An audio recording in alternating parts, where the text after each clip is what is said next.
Good morning, everybody. Welcome to HJ Goes Live and Modern Barber Goes Live with Dean Gleeson. Today, we're going to be talking about men's hair, the appearance versus the reality. Dean is the co-founder of Mengo Male Grooming in Leigh, and he's going to be talking to us about male image in salons and barbershops and how we can help clients feel more confident about hair loss, hair thinning, and patchy beards. Welcome, Dean. Thanks for having me. Yay, it's so good to see you. You too. So firstly, to kick things off, what are the kind of elephant in the room hair topics that clients and maybe barbers and hairdressers are nervous about talking about in the chair? Why are they associated with anxiety? Who's to blame here? Is it society? Is it down to the individual? Let me know.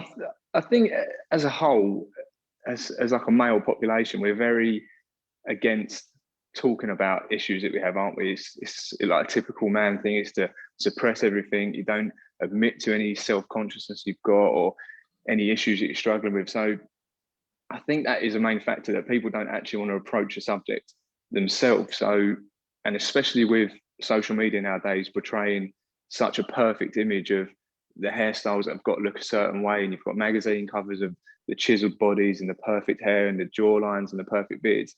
I think it makes it even tougher to then approach a subject with your barber to say, I'm actually not happy about my appearance. Or so what actually is happening is people are, instead of addressing the situation and dealing with it, they're just not coming into the shops because they feel that coming in is a waste of your time because they're not giving you the perfect haircut that you're looking for. But it's not the case. It's just people's mindsets are feeling like that. Oh my gosh, so there's a real untapped market there for people massively, avoiding salons and barbershops because of this feeling of can't express or be honest about what's going on with their hair. Exactly that, yeah. And I mean, I'm a big advocate for that's part of the reason I got into this industry was to create collections and portray like the perfect images of hairstyles and stuff. But there's definitely got to be a time and a place. And I think if the lines are getting blurred between that and your everyday shop life, I think that's when the problem comes into play, because what I've seen happen over the years is if a client walks through the door with a fantastic set of hair and chiseled jawline and good at that aesthetic build, you subconsciously spend more time with that client because you know you're going to get an Instagram photo or you're going to get a photo to put in your shop, where if someone comes in with a bit of a receding hairline or not the look you're after, you don't even mean to do it, but straight away you know you're not going to get a photo out of them. So you might unfortunately spend a little bit less time, and that's the problem that I'm trying to address in shops, that every client is the same. And the clients that are having the issues like the recession or the beards and stuff, they're probably your most loyal clients if you can actually harness them.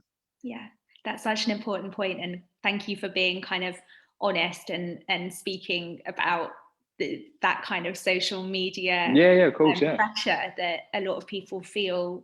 Hairdressers and barbers, they want to be showing those images. So maybe for the gram. For the gram. Let's go ahead and talk about that kind of not perfect hair images. Do you think that we need to be showing more not perfect images on social media? I think you do, because it's a whole market. I mean, my whole family, I don't know what's happened with me, but every bloke in my family is bald. So I come from a long line of male pattern baldness. So I've been around it for years. If my hair did start going, I'd probably just shave it off. But there's guys out there that don't want to take that route. They don't want to accept the shaving it off and the baldness route. And there's so many different products, different services that you can offer that half of the guys don't even know about. I mean, there's something we're looking into at the shop with the hair replacement systems. And I was talking to a client yesterday about it, and they wasn't even aware of what this service is. So it's you open up a whole door of things. So if you was to show that on your social media, you then become much more approachable, rather than someone sitting at home thinking, I can't go in there because they only want haircuts that are perfect and they've got thick, luscious locks, where it's not the case. But it's just because we're not marketing it, you're not bringing that clientele in. So aside from in your marketing including transformations such as that, are there any other ways that you can start conversations, in the chair, do you wait for a client to bring it up first, or do you make the move and go, oh, there's some thinning here? How are you feeling about it? It depends on the clientele. I mean, we've got quite a loyal client base here. So I'll have my clients, my business partner have his clients, our boys all have their clients. So we're quite approachable with it. But I think what I was saying at the beginning is a lot of guys are not intimidated, but they don't want to approach a subject themselves. So they're almost waiting for you to bring it up. And the misconception is if you start receding or losing your hair, people automatically think, I've got to grow it long. I've just got to grow my hair to cover it up. Yeah. But sometimes it can actually have the opposite effect, because if they grow their hair long, they've then got to style it in place and blow dry it in place. And if it's windy outside, it then gets ruined. So I think just educating your clients on different styles. So for instance, something similar to what I've got, if you go shorter on top and keep the fringe shorter, it's a lot easier to create a fuller head of hair than it is if you was to try and grow big long quiffs just to try and fold it into place to keep it up. So generally I will approach a client if they want a style and I don't think it's going to work. I think being honest with them is a lot better than giving them a style that they're then going to go home and not be happy with anyway. Yeah, that's so true. And so talking about styling and when they're in the chair and styling those cuts that will make hair appear thinner, what kind of services, products, enhancements might professionals watching this today and also consumers not be aware of that are available right now? I mean, it depends on your investment really, because you've got your products that you can use just temporarily. So you've got your hair fibers, which are quite a big thing in our shop. So for instance, if someone's thinning at the back of their hair, you can cut their hair, style their hair, and use the hair fibers just to enhance that area. Obviously, it's temporarily. As soon as they wash the hair, it's going to come out. But if you're going out for a night out, or you've got an interview, or you're doing something like this, and you want that added confidence, using something like hair fibers is such a brilliant product to use. And the same aspect as that is you've got your beard enhancements now, which originally came from a lot of American barbers who are using it on like the really sharp lineups around the top of hairlines to really emphasize that. But that's now been modified slightly, that you can actually use it on the top of beard lines. If someone's got a very, very thin beard, you're not going to create a beard with these beard enhancements. But if they've got patches missing at the top of the line or their jawline, you can use these enhancements, and they're so natural nowadays that you wouldn't even really know that they've got them in their hair, because instead of painting them on, a lot of companies have created the compressors. Cool. So it's so natural when you actually spray it on their face or their hairline that no one will really know you've actually got it in. But I think the main thing that it gives them is confidence. And from a barbershop point of view, if I can give my client confidence, they're going to come back to me. Absolutely. And how do you kind of educate your clients on these solutions and the cover-ups and the quick fixes more? Do you kind of talk them through the process in the chair? Are you doing educational videos on social? What has proven the most effective way? I mean, social media has been a big one. I mean, I used to be a nightmare. I never used to do social media. It's only probably the last 5-6 years that I've actually really harnessed it for a business point of view. So, I mean, that is a great platform for, especially nowadays where you've got your TikTok, you've got Instagram, you've got Facebook, YouTube. You can put such a variety of content on, because people want short, sharp, digestible content nowadays. So people don't want to be sitting there watching an hour-long tutorial video. They want a 15-second video, step by step, how they can do this. But I think the problem that I've faced with shops in the past is they're worried that if they give their client too much information about how to do something, they're going to lose them. But it's the opposite effect. I think if I demonstrate to my client how to use these products and give them the ability to do it at home, they then cherish that so much from what I've given them that they're always going to come back, because they can't pay for that somewhere else. Yeah, they might be able to do the fibers and the haircut, not the haircut, but the products themselves. But it's actually the experience in the chair that you've given them has made them feel that they're actually accepted in the shop, rather than wasting your time because they're not having this really technical, fantastic haircut. Yeah, that's so true. And a question I've always wanted to ask actually is about hair replacement systems, which I think is the terminology that people are using now. is that correct? And is there a particular way that you talk about what is essentially hair pieces, hair extensions, wigs with male clients? Is there a kind of a hesitation there from men about, I'm not wearing a wig? Yeah, there is, and there's a stigma around it, isn't there? That I think people were so scared with how wigs used to be that they're going to fall off in the wind, or they're going to get pulled off when you put your exactly that. Yeah, and the technology's come so far now. I mean, I've got probably 4 or 5 clients at it, to a point where it's something we're going to look at doing here and training staff up to actually offer as a service. But they come in with it, and unless I knew they had one on, I would think it was their full head of hair. Yeah. Because they're even when you're cutting it, apart from the texture of the hair, sometimes you can tell the difference, but it looks like a scalp. It feels like a scalp. You can blow dry the hair and it doesn't move at all. So that has given the confidence. And again, it goes back to education. If you educate someone on that service and that product and show them that it's not going to fall off and it's not going to cause them any issues, I think it is something they embrace, because it's a lot cheaper alternative than getting a whole transplant, for instance. Yeah. And it's a lot less evasive. Yeah. I mean, obviously it's not permanent. It's something you've got to, every 6 weeks you have to get taken off, your hair cut, stuck back on. But if you don't want to commit to that permanent change, it's definitely something that I would advise giving a go, just to see if you actually like that look. Yeah, that's so true. And are you finding there's still very much a stigma around hair loss, and has it got to do with age? Are you seeing more and more younger guys coming in with thinning hair? Are people more conscious than ever before about thinning hair and beard? Yeah, I think they are, and I think it is because of the whole social aspect that we're programmed so much nowadays to, you have to look a certain way, don't you? Everyone wants the straight hairline, they want the perfect teeth, they want the perfect body, and it's just not true. But it's just the way. I mean, you've got to look at your phone in your car, haven't you? You buy a phone, and 6 months later, the new one comes out, so you feel like it's not good enough.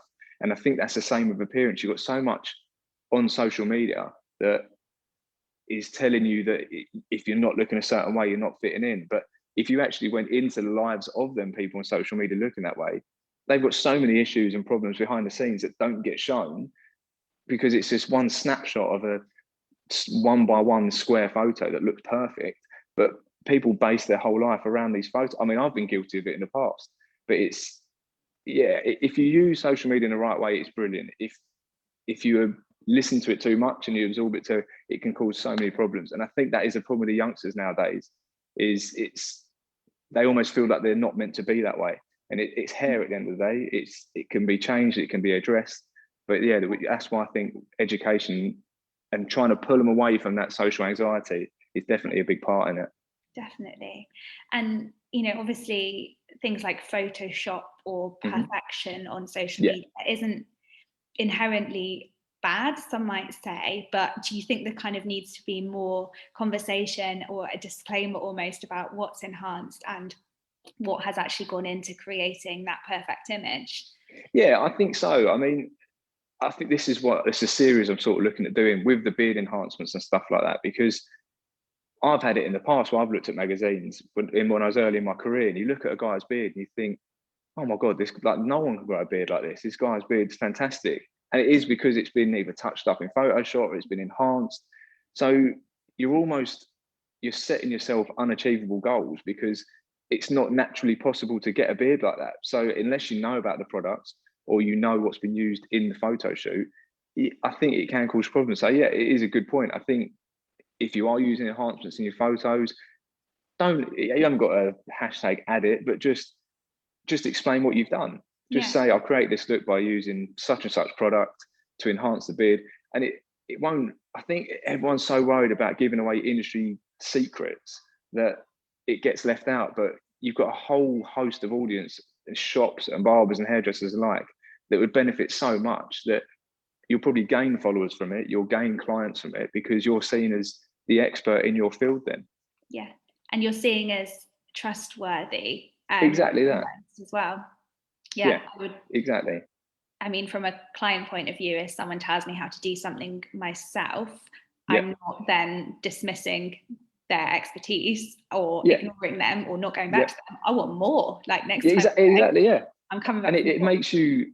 I think it makes the client relax a little bit, because I think, oh right, okay, because it's a lot of the anxiety around the issues and stuff. It's all personal. It's in their head, and it's stuff that they've created, this monster in their head that they can't look a certain way. So when they actually realise that, oh, that guy's beard isn't as perfect as he says, or his hair has been touched up, it then completely knocks down the whole stigma around it, and they can actually appreciate your time and experience and enjoy coming into the barbers again, rather than it feel a burden. Yeah. Now, I want to talk a little bit about beard enhancements, because coming from a place of ignorance, how do you enhance someone's beard? How does that kind of system work?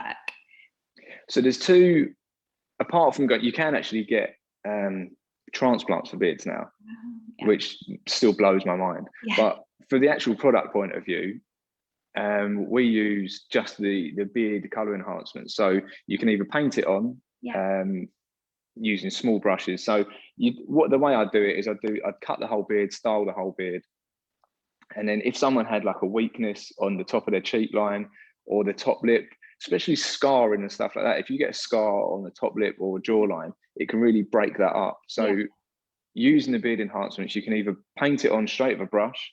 So all you do is go along the top of the jawline or wherever you want to use it, and then I use like a fade brush, and it just softens it into the beard, so it creates more of a structural line. Or a lot of companies now have gone down the route of getting the compressors. So when you get the compressors, you get a curved shaped card. So you'd hold that on the cheek line, and actually almost airbrush this enhancement on, but it just sits on the skin, so it doesn't. Some of them do stain your skin, some of them don't, but it sits. It won't actually dye the hair; it stains the skin itself. So it will last a couple of days and then wash off. So it's a semi-permanent fix. But like I said earlier, if you're going out for a night out, or you're going on a date, or you've got an interview, it's something that just gives you that added confidence to then attack your day without worrying about your appearance. Yeah, totally. It reminds me a lot, and sounds a similar process to eyebrow kind of. Exactly that, yeah. That's what I recognise it from that. We have a question from Rick Roberts. Hey, Rick. How you doing, Rick? He asks, are you finding people are taking their beards shorter rather than keeping them long? He also says, love the hair, Dean. Thank you, mate. This is a new post lockdown little colour. It was my wife wasn't aware I was getting it done, so that was a bit of a shock to the system when I went home. Like, whoa. Yeah. I think what's happened is the hair's got longer and the beards have gone shorter, because we've got a mix of clients in the shop that we've had people attempt to cut their own hair. They've either left it or they've just buzzed it off. So I think what people have done is they've let their hair grow and actually embraced it, because it's the first time in their whole life that they've actually been allowed 5-6 months to sit at home and do nothing. But where guys have let their beard grow, if your hair gets long, you can almost style it to look neat, can't you? Whereas if a beard gets long and completely out of control, you look like a caveman. So it's like the twits kind of vibe. Yeah, and a beard is a very evasive thing to have on your face. So I've had long beards, short beards. Up until recently, I had one of the longest beards I had, and there were a lot of maintenance. I mean, the persona around a beard is that you're lazy because you're not looking after it. But to actually have a well-groomed long beard takes a lot of effort. So you're eating, you've got to train your moustache to be able to eat without getting food everywhere and drink. So I think people have come back off lockdown and they just want it clean and tidy, faded on the side. So it's just, they're still keeping the beard, still embracing it, but they're definitely going for a more groomed look on the beard. Amazing. Thank you for answering that so coherently. No brilliant. Well, I think that is a lovely place to end the conversation, and really emphasize to everyone that talk to your clients about 100% awkward issues, because you've got a captive audience, then they'll be loyal for life. And you've got to remember that they're coming to us for your expertise. So it's not like someone stopping them in the street and saying, oh, your hair's going thin. They're in your shop for your advice and your confidence and your trust. So just harness that. I mean, even if you've got we're setting up like a little VIP section at the moment, more for grooms and best man experiences. But it's even something like that. If you've got someone coming, that's suffering with these issues, you could take them in there and do the service in there, so you're not broadcasting in front of the whole shop. But it's just a bit of bedside manner, and building that trust with your clients. Yeah, amazing. Which everyone listening, I know, has that amazing relationship with their client. This is an extension of that, and it's not something to be, as a barber or hairdresser, not something for you to be embarrassed about, because if you're embarrassed about it, then you pass it on to your clients. So. Exactly that. Yeah. Well, amazing. It's been really nice to meet you properly, Dean. And I really enjoyed it. Thanks for having me. Have a chat IRL soon. Yeah, Lovely definitely. to see you. Thanks You too. everyone for watching. Bye. Take care.